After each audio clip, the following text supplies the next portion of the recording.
नाजरीन, आज दुनिया है टेक्नोलॉजी की। आज जिसके पास टेक्नोलॉजी ज्यादा है वो सारी दुनिया पर सबकत ले सका है। आपने इजराइल को देखा होगा, इजराइल सिर्फ टेक्नोलॉजी का इस्तेमाल करके अपने दुश्मन के ऊपर लेवरेज ले जाता है। लेकिन ईरान जो कि पिछले 40 सालों से लगातार कभी एक सैंक्शंस का, कभी दूसरी पाबंदी का, कभी तीसरी सैंक्शंस का शिकार रहा है, आज उसकी एयरफोर्स ने एक बड़ा कारनामा सर अंजाम दिया है और अपना कमांड 12 नाम का एक ड्रोन बनाया है जो कि कॉम्बैट ऑपरेशन में डायरेक्ट पार्टिसिपेट करने की सलाहियत रखता है। आपको ये बता दें कि ईरान ने 2001 से लेकर अब तक काफी ड्रोन अपनी मिलिट्री के अंदर शामिल करे हैं, लेकिन ये कमांड 12 नाम का जो ड्रोन है ये काफी लीथर बताया जा रहा है। इसके अंदर काफी हैवी किस्म के वेपन और वार हेड ले जाने की सलाहियत भी रखते हैं ये, और आपको इसके फीचर भी सबसे पहले बताएंगे ताकि आपको क्लियर हो सके कि इजराइल का अब ईरान कैसे मुकाबला करने वाला है। तमाम तर चीजें बड़ी डिटेल के साथ आपके साथ शेयर करेंगे। छोटी सी गुजारिश है कि आप हमारा यूट्यूब चैनल हसनात टीवी को सब्सक्राइब कर लें, घंटी के निशान को दबा लें ताकि लेटेस्ट न्यूज आप तक बर वक्त पहुंचती रहे। नाज़रीन, सबसे पहले आपको ये बता दें कि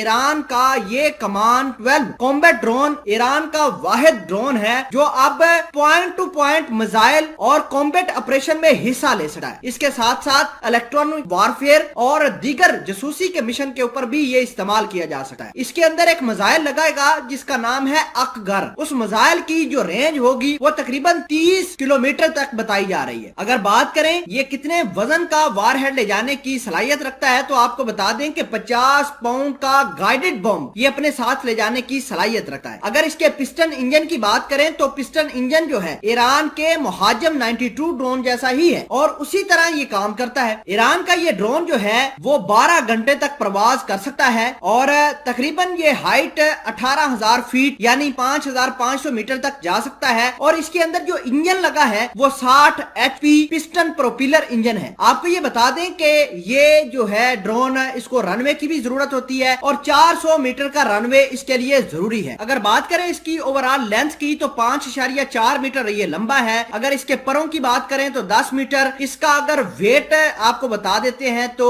210 किलोग्राम का इसका टोटल वेट है और ये अपने साथ मैक्सिमम वेट ले जाने की जो सलाहियत रखता है वो 450 किलोग्राम बताई जा रही है। इसकी average speed 90 kilometre per hour है। ऑपरेटिंग रेडियस इसका 1000 किलोमीटर और वन वे रेंज जो है वो 2000 किलोमीटर बताई जा रही है। बहरहाल नाजरीन ग्रामी, ये पहला मौका नहीं है जब ईरान ने अपने ड्रोन और लिथल ड्रोन बनाए हैं। इससे पहले भी ईरान की जो फौज है वो ड्रोन का इस्तेमाल करती रही है। मैं आपको थोड़े से ड्रोन का नाम बता देता हूँ कि 2010 के अंदर ईरान ने ड्रोन बनाया था जिसका नाम था मुहाजिर 4 UAV। उसके बाद 2011 में अबाबिल 3 बनाया। उसके बाद 2015 के अंदर मुहाजिर 2 नोमिन नाम का ड्रोन बनाया। और अगर बात करें 2018 की तो करार नाम का UAV ड्रोन दुनिया के सामने ईरान ने रख दिया था। इसके अलावा ईरान 2001 से शुरुआत कर रहा है कि ड्रोन टेक्नोलॉजी होनी चाहिए, उनके पास ड्रोन का इस्तेमाल होना चाहिए। बहरहाल ये कमांड 12 का ड्रोन जो है काफी लीथल साबित हो सकता है और ईरान की स्पेस को अच्छे तरीके से ये प्रोटेक्ट भी कर सकता है।